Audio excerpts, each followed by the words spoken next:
Espírito Santo falou no meu coração de uma forma muito direta esse final de semana, quando eu perguntava o que ministrar nesse culto de ceia. E me veio muitas coisas interessantes, muitas vontades, desejos. E de repente ele me fez uma pergunta.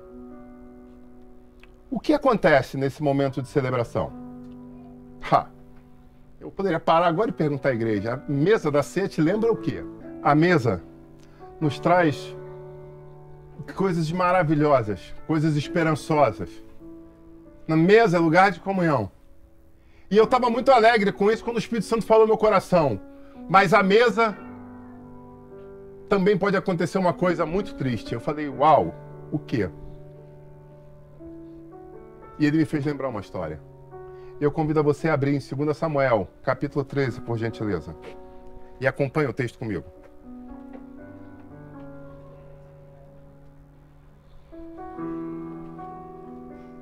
Hoje nós vamos falar de uma outra história que também terminou numa mesa.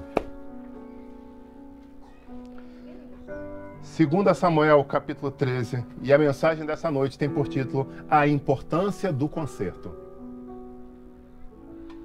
Amém? Todos acharam? Assim diz a palavra de Deus. Depois de algum tempo, Amon, filho de Davi, apaixonou-se por Tamar. Ela era muito bonita e era irmão de Absalão, outro filho de Davi. Amon ficou angustiado a ponto de adoecer por causa da sua meia-irmã Tamar. E ela era uma menina virgem, parecia impossível se aproximar dela. Amnon tinha um amigo muito astuto, chamado Jonadab. Ele era filho de Simei, irmão de Davi. E ele perguntou a Amnon, filho do rei, por que você está tão abatido? Quer me contar o que está passando?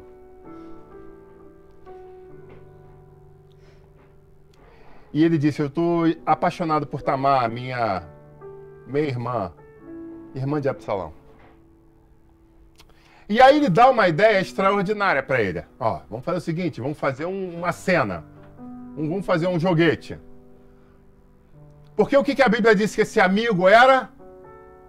O que está escrito ali em cima? Ele tinha um amigo astuto. Então, ele, que era astuto, fez um plano que de astutícia. E aí a primeira pergunta que eu te faço é, que tipo de amigo você tem? Para a gente começar a mensagem, eu paro o texto nesse momento e faço essa seguinte pergunta. Que tipo de amigo você tem tomado conselho? Que tipo de amigo você tem parado para desabafar? Porque existem algumas situações sobre a amizade. Existem aqueles amigos que falam o que a gente quer ouvir. Existem aqueles amigos que nunca te contrariam, porque querem você bem.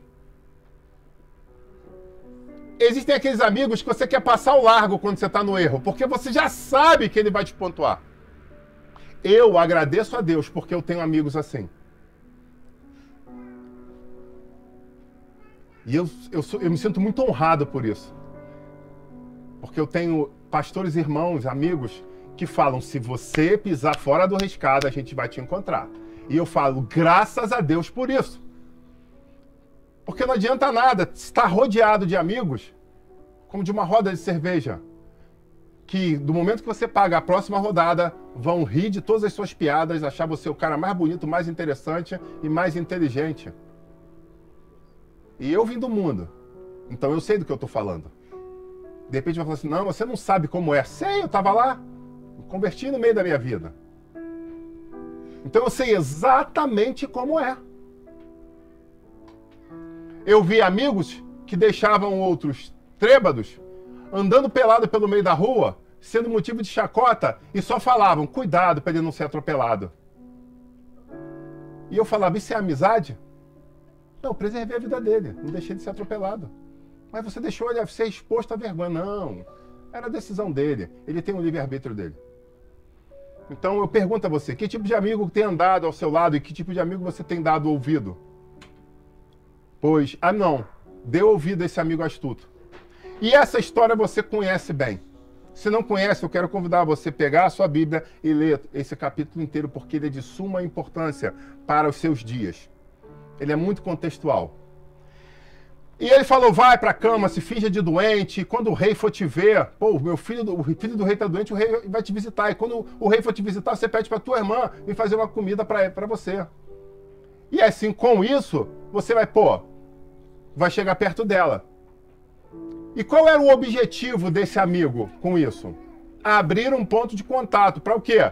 Para ele que era, entre aspas, tímido, de uma irmã que era filha de outra mãe, que estava blindada por ser uma moça virgem, filha do rei.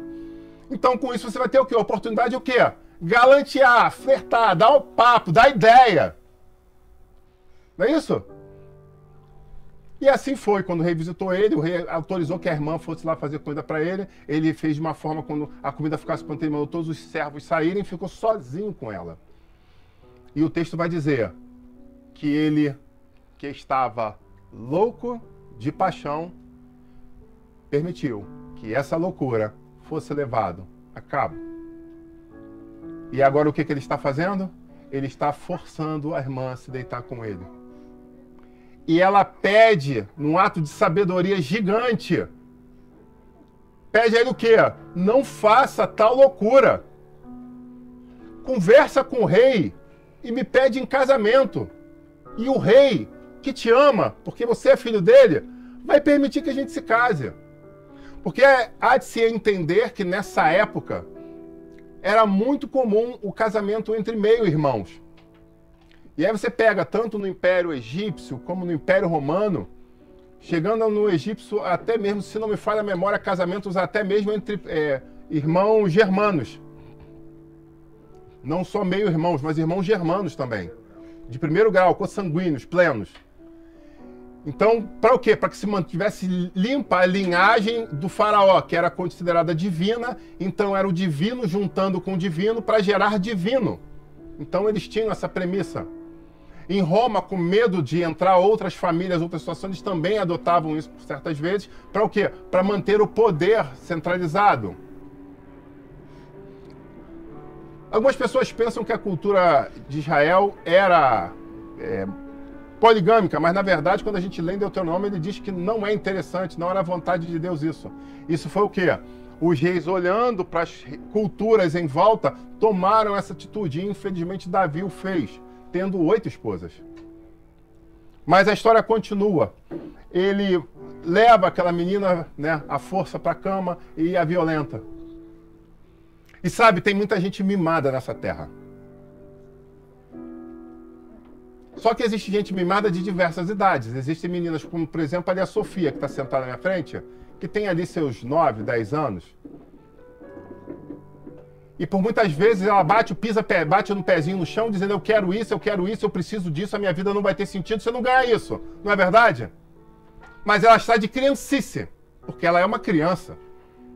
E basta o quê? Aos seus pais controlarem esse ímpeto para o quê? Para que ela não venha cometer tolices. Aí, de repente, a Júlia, nos seus 15 anos,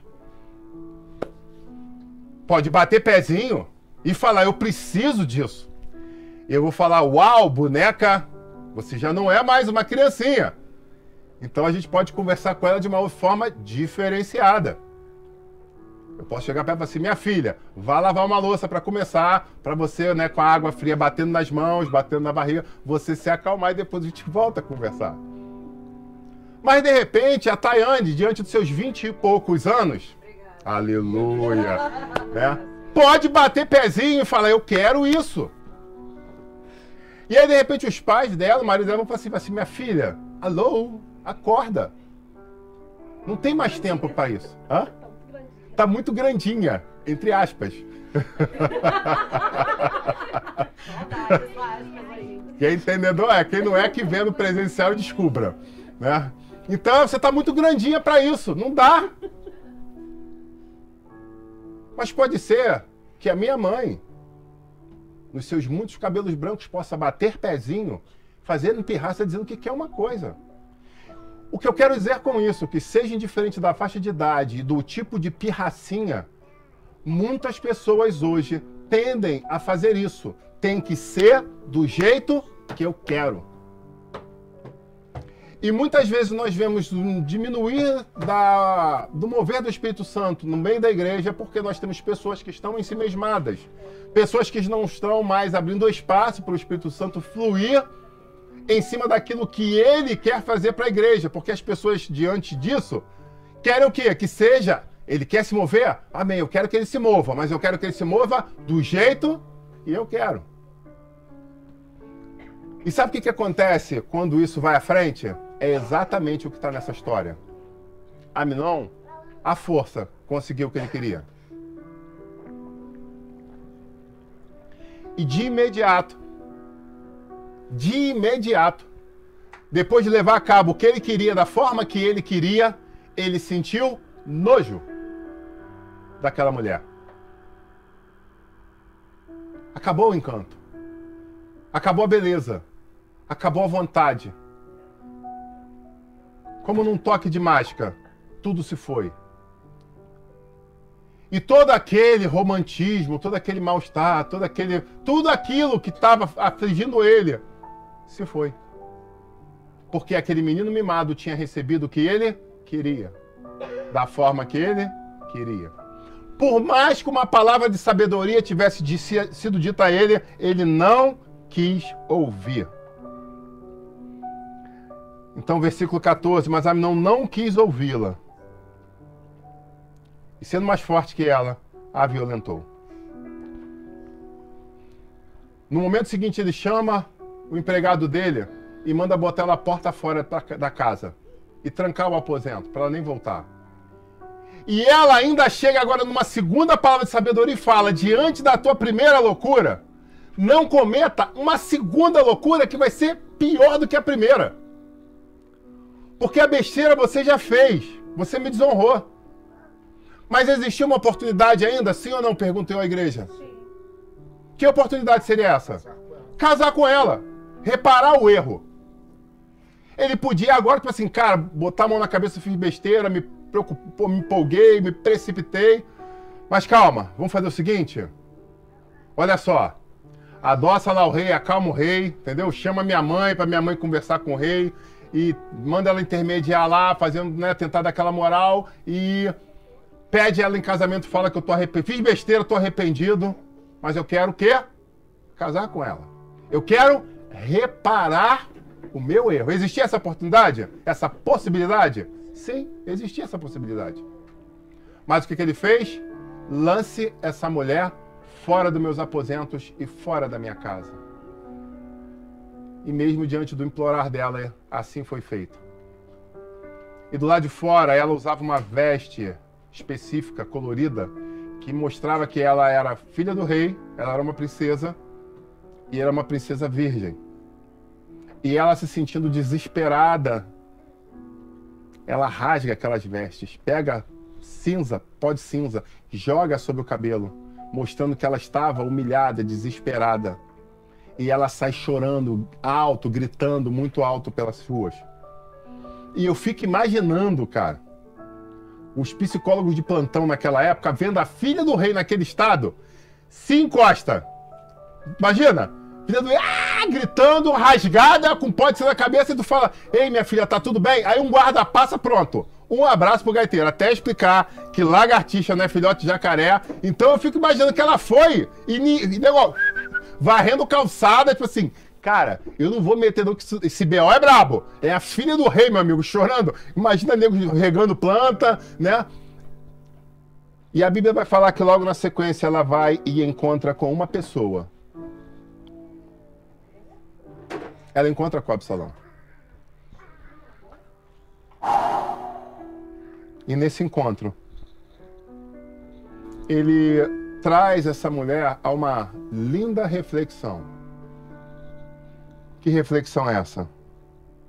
Versículo 20. Absalão, seu irmão, lhe perguntou: seu irmão, Amnon, lhe fez algum mal? Acalme-se, minha irmã, pois ele é seu irmão. Não se deixe dominar pela angústia. E Tamar, muito triste, ficou na casa do seu irmão Absalão. Sabe, meus irmãos, essa mensagem é muito profunda. Porque nós estamos hoje num domingo de ceia. Nós estamos num momento de celebração de ceia e o Espírito Santo te traz essa mensagem, pastor. Será que hoje poderia ficar para a semana que vem? Vocês vão entender plenamente. Davi teve, como falei, 8 esposas. Alguns falam em 10 concubinas. Então ele teve muitos filhos. E essa história se relata exatamente entre as mulheres de Davi. A história de 2 meio-irmãos que se apaixonam. Ou melhor, um se apaixona pelo outro. Só que essa mulher ferida tinha um irmão mais velho. E esse irmão mais velho, quando se depara com aquela situação, ele faz uma coisa muito importante, que deve ser feita até os dias atuais, que é o quê? Ele não permite ser levado pelas emoções. O quê? Ponto eletrônico. Absalão não é aquele que... calma. Muita calma nessa hora. Muita calma nessa hora. A gente vai chegar lá. Mas Absalão não... calma. Calma. Nesse momento da história, a pessoa mais sensata foi exatamente quem? Absalão.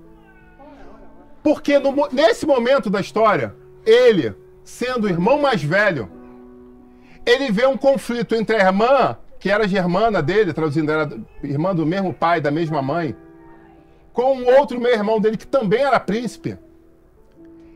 Ele consegue entender o seguinte, cara, subiu pra cabeça do maluco, como diriam aqui no Rio de Janeiro, o cara, pô, deu PT e o cara arranjou um BO. Tradução, linguagem, Bíblia conforme o Rio de Janeiro, né? Então colou platinado, o cara se descontrolou e fez uma besteira. Mas ele entendia que o mundo tinha acabado? Não, porque ainda existia uma oportunidade, existia uma chance. Existia uma chance de corrigir tudo que havia sido feito de errado. E talvez seja isso que o Espírito Santo queira trazer à igreja essa noite. Não importa o tamanho do erro que foi cometido. O que importa é saber que ainda existe uma chance de recomeçar. Ainda existe uma chance de refazer. Ainda existe uma chance de reconstruir. Sabe, enquanto eu estou falando aqui, eu estou vendo literalmente um riacho, eu estou vendo os dois lados. E muitos tijolos, cimento, areia. Ainda há chance de refazer a ponte. Eu vejo escombros, mas a ponte pode ser reconstruída. E eu glorifico a Deus por isso.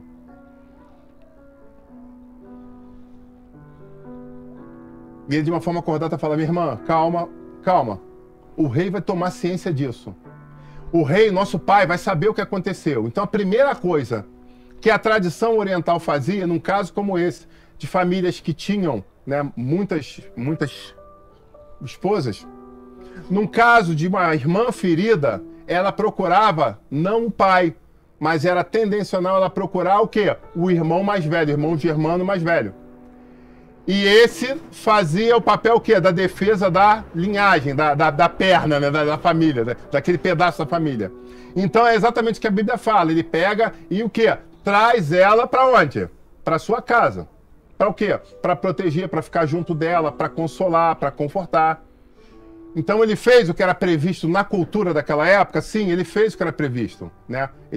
De repente você olha e fala, pô, mas não devia ir para a casa do rei, não. A cultura era exatamente essa, né? Então ele vinha e abrigava essa irmã para proteger até mesmo das más línguas, do disse-me-disse da sociedade, tá comigo. Então ele se posicionava na frente, não, calma aí, nós vamos resolver. E o texto fala que Davi tomou ciência. Versículo 21. Ao saber de tudo isso, o rei Davi ficou indignado. A tua tradução está como? Furioso. Mais alguma tradução? Então ele ficou irado, ele ficou furioso, ele ficou indignado.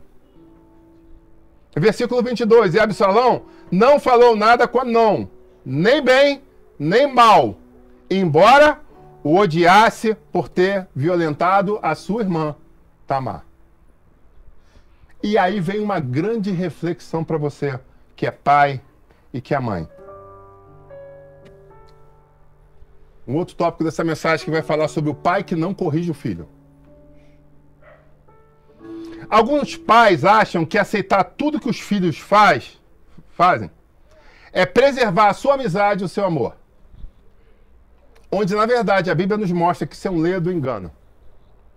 Onde mostra que, na verdade, o que ele fez foi suscitar a ira do restante da família. Porque, primeiro, num caso desse, de violência, o que a tradição no Antigo Testamento fala que deveria acontecer com ele?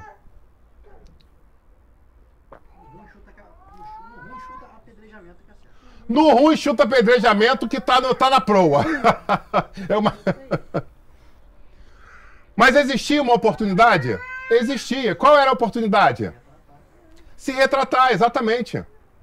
Mas o rei diante da agora, nosso pai, que é o nosso rei, é um grande rei, é um famoso rei, é um cara fantástico. Ele vai tomar, ele resolve o problema do mundo inteiro. A extensão de Israel é uma coisa extraordinária. E essa causa para ele é mole.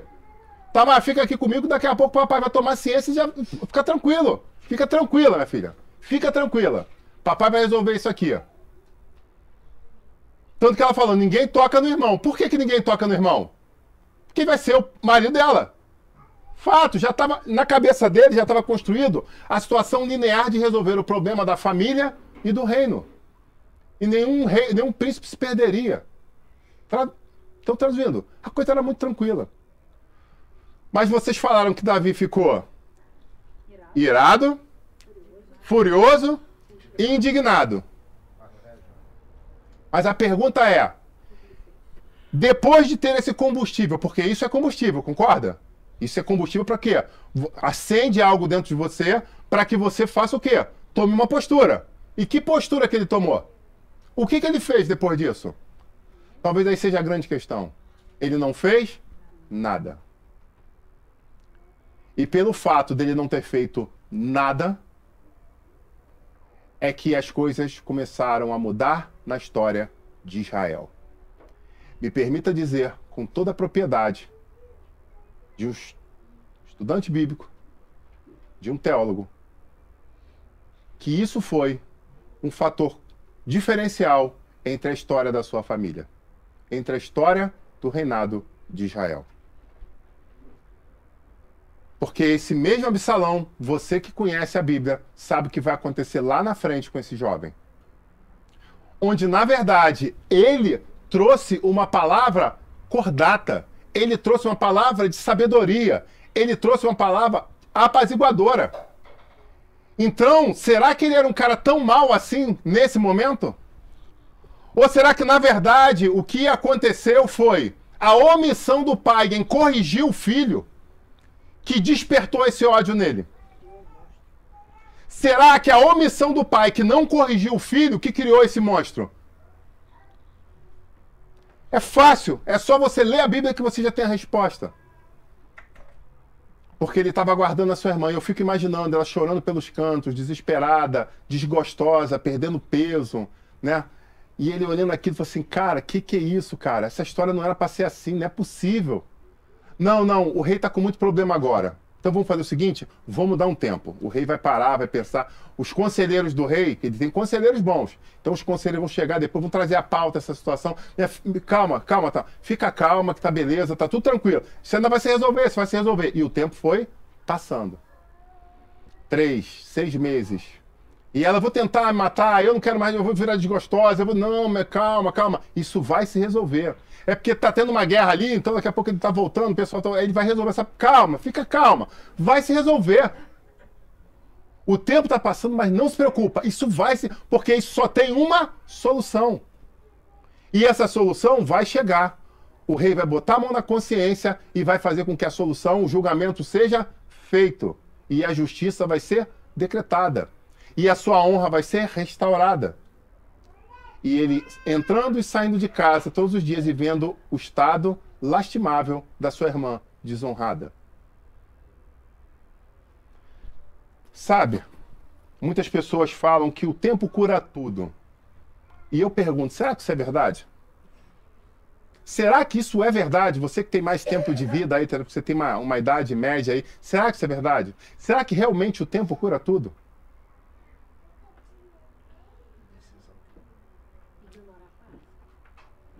Algumas pessoas, dentro do ramo da psicologia, eu posso dizer que recalcam o problema.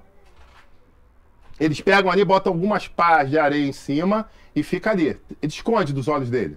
Então, psicologicamente, eu já não fico vendo aquele fantasma todo o tempo.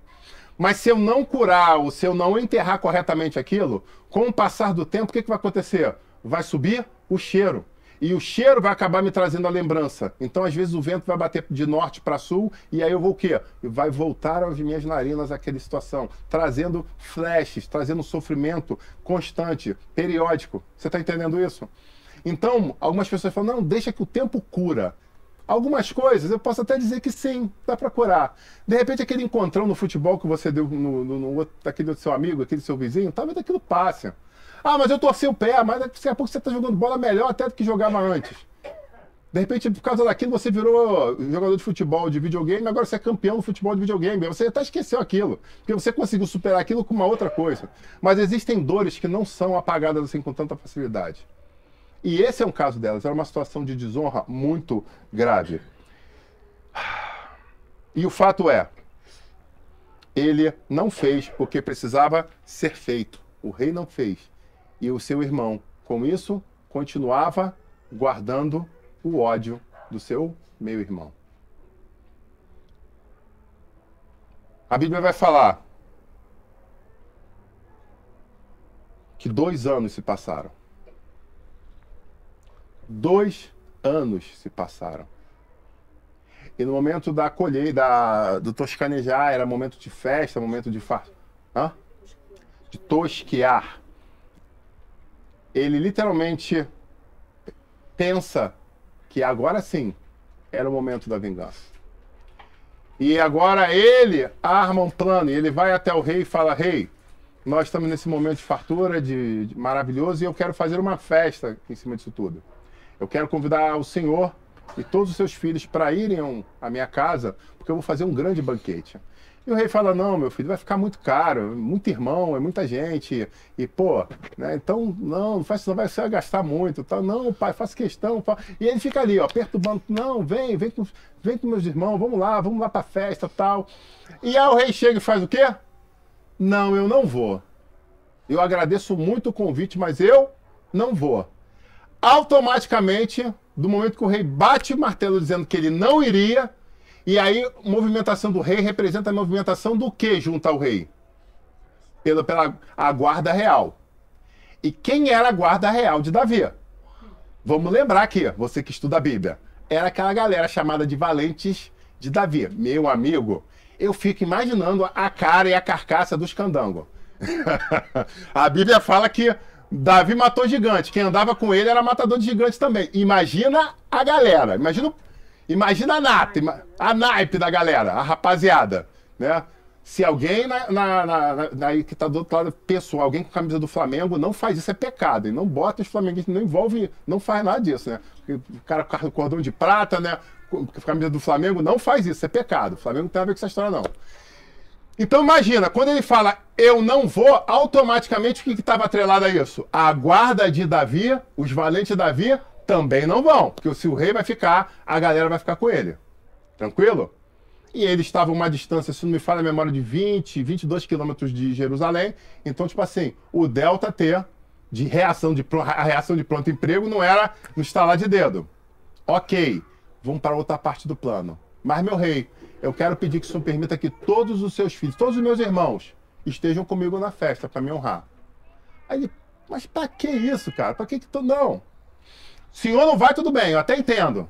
Mas os meus irmãos, pô, meus irmãos é demais. Eu quero meus irmãos comigo, pô. Momento de festa. Momento o quê? De celebração. Momento de sentar à mesa. E o rei fala, não, é justo. Momento de celebrar, momento de se alegrar, é momento de estar junto. Então vocês podem ir e se assentem à mesa para celebrar a grande vitória que vocês estão tendo. A grande prosperidade, a grande fartura que tem chegado sobre a nossa casa. E assim foi, eles viajaram. Meu Deus do céu. E aquilo que era para ser um lugar, um momento de festa, um momento de alegria, um momento maravilhoso, aconteceu o inusitado. Ele chega para os seus empregados e fala: a situação é a seguinte, o rei não vem, mas meus irmãos vêm. Então, quando todos os meus irmãos estiverem sentados à mesa, quando todos eles forem testemunhas, quando todos eles estiverem comendo, bebendo, tomando vinho, quando eles estiverem muito alegres, vocês vão entrar de pronto emprego, vocês vão tomar de assalto a sala e vão matar aquele que desonrou a minha irmã. Depois de 2 anos esperando que o rei se posicionasse para fazer o que era justo, agora ele decidia fazer a justiça com as próprias mãos. E ele está agora maquinando junto com os empregados, mas ele é um filho do rei. E ele fala: não se preocupa, toda a responsabilidade recairá sobre mim. Ele ainda puxa: vocês só vão o quê? Cumprir as ordens que eu estou dando. Vocês só vão executar. Vocês são mão armada, braço armado.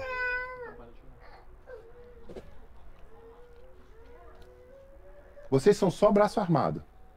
Vocês só são elementos de execução. Não se preocupem. Cumpram a ordem que eu estou dando. E assim foi. Aquele homem foi, trouxe os filhos, sentou à mesa, trouxe os irmãos, sentou à mesa, comeram, beberam, se alegraram, e num dado momento, os seus homens tomam de assalto e matam aquele que tinha sido o violador. E eu pergunto a você, que atitude foi essa que ele tomou? Foi uma atitude de vingador? Foi uma atitude de Goel? Porque acreditem, quando esse ministério se chama Goel, ele fala sobre resgatar vidas, mas da mesma forma que um Goel resgata vidas, um Goel se vinga por vidas. O mesmo termo no hebraico serve para as duas coisas. Ele é tanto o justiceiro, o The Puncher, como também é aquele salvador, é o Robin Hood. Então, o termo Goel serve para as duas coisas na língua hebraica. Desde que haja um momento de resgate, de redenção, de correção daquilo que estava em aberto, então ele faz exatamente, ele toma esse papel e ele se vinga pela sua irmã. Quem deveria estar morto agora, sim, está morto, não tem mais como. A história vai falar que Davi entra em desespero porque chega alguém e leva aquele telegrama, né, aquele pombo sem asa, e fala que todos os filhos tinham morrido, ele entra em desespero. Aí daqui a pouco chega um outro mensageiro mais calmo e fala: não, na verdade não todos os filhos, foi só um filho que morreu. Foi somente o violentador que morreu. O irmão se vingou do outro. E aí eu fico imaginando, é aquela história, né? Você recebe a notícia pior para depois despiorar. Eu acho que foi mais ou menos o que aconteceu comigo. Você perdeu todos os seus filhos. Ai, meu Deus do céu, seu filho matou todos os irmãos. Imagina o desespero do rei. Daqui a pouco vê outro: não, ele matou todos, não, ele matou aquele que você não corrigiu.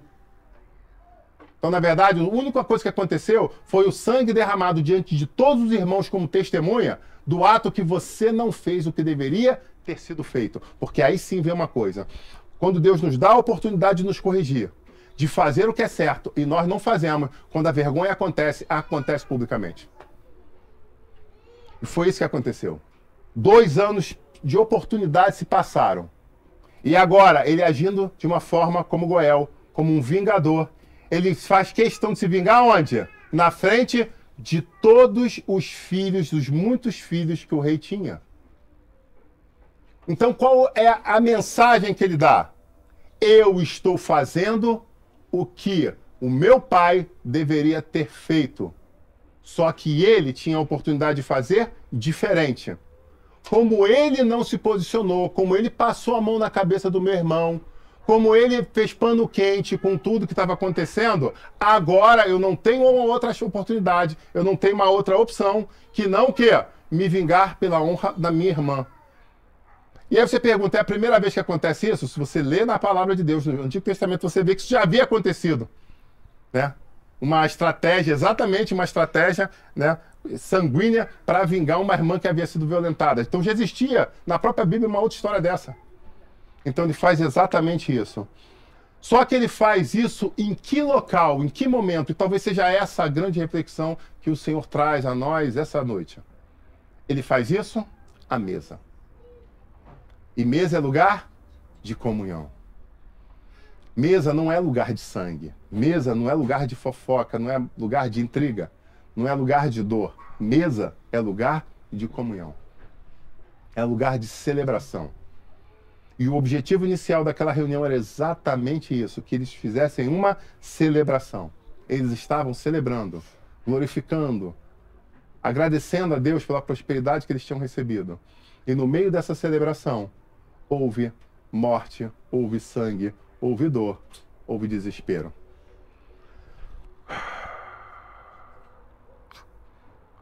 Sabe, eu quero convidar você a fazer uma introspecção. Hoje é dia de sentarmos à mesa. Hoje é dia de termos exatamente isso. Mas eu pergunto, será que você senta a essa mesa maquinando mal e tentando matar uma outra pessoa? Será que você está sentando à mesa hoje desejando a morte de algum irmão? Não, pastor, misericórdia, eu não quero uma coisa dessa. Mas deixa eu dizer uma coisa para você. A palavra de Deus diz lá no livro de Provérbios, no capítulo 18, verso 21, um texto muito interessante que diz: morte e vida estão no poder da língua. Muitas vezes nós, conforme está escrito no livro de Tiago, nos fomos alertados no livro de Tiago, não controlamos esse órgão tão pequeno, mas que é capaz de, como um quê? Como um leme, dirigir todo o corpo. E aí, nesse caso, a falta de usar a língua da forma correta por conta de Davi levou toda a família para a ruína, levou toda a família para uma marca. Levou toda a família por um caminho que não teve mais volta. Porque quando você continua lendo a Bíblia, você vai ver o que vai acontecer agora com Absalão. Que Absalão primeiramente foge. Era o que se podia esperar. Tipo assim, porque ele não matou meu irmão, não fez nada com meu irmão. Agora ele vai querer se vingar de mim. Então ele foge. Mas depois de um tempo, o rei acaba amolecendo o coração e faz o quê?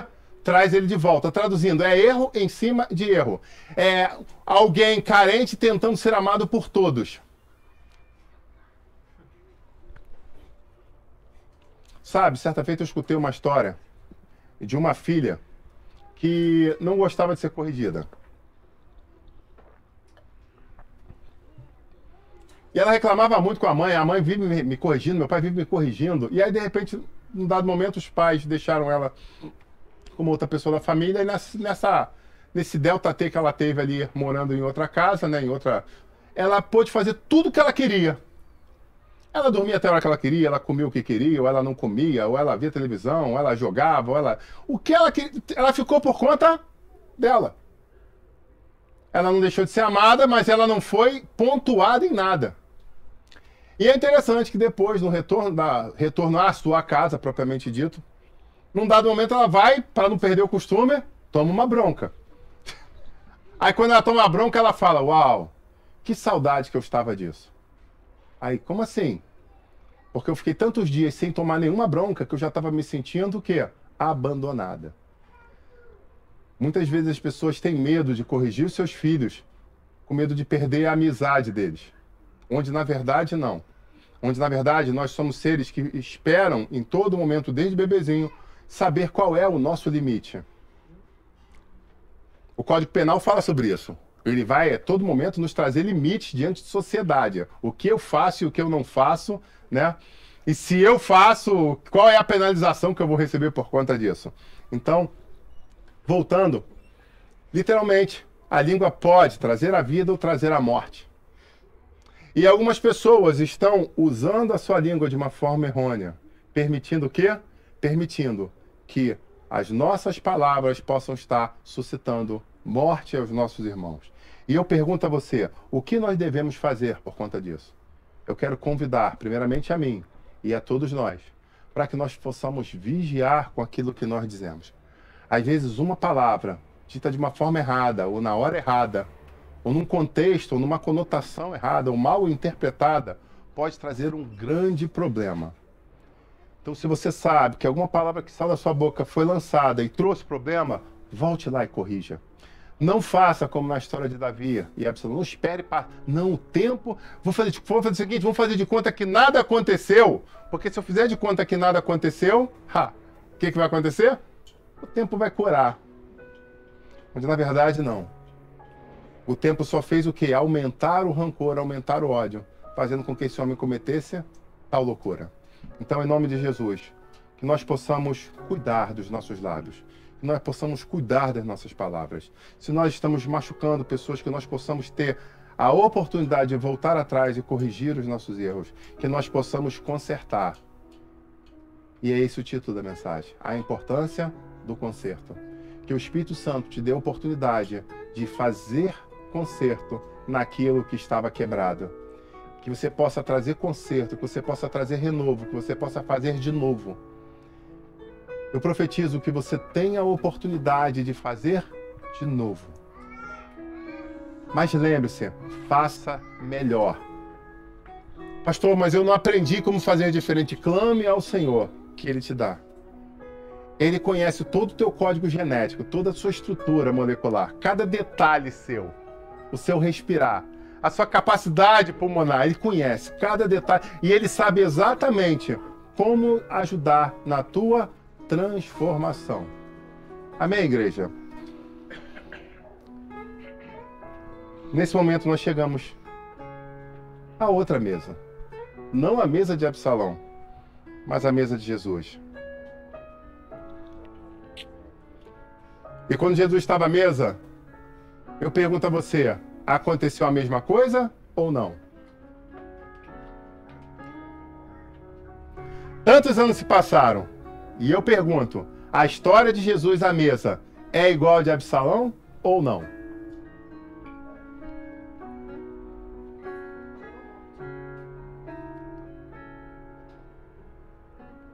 Mas eu quero te dizer que sim. Porque existia homens sentados à mesa. Existia o convidado especial. E através exatamente da língua havia sido o quê? Declarado que um daqueles iria ser morto. Já havia sido maquinado, não agora com seus empregados, mas com o poder político local, que Jesus seria entregue. Mas diferente do que aconteceu com Aminon, que estava ali feliz da vida, curtindo a festa, como sendo somente mais uma festa real entre príncipes. E você imagina como era uma festa entre príncipes. O negócio era regado.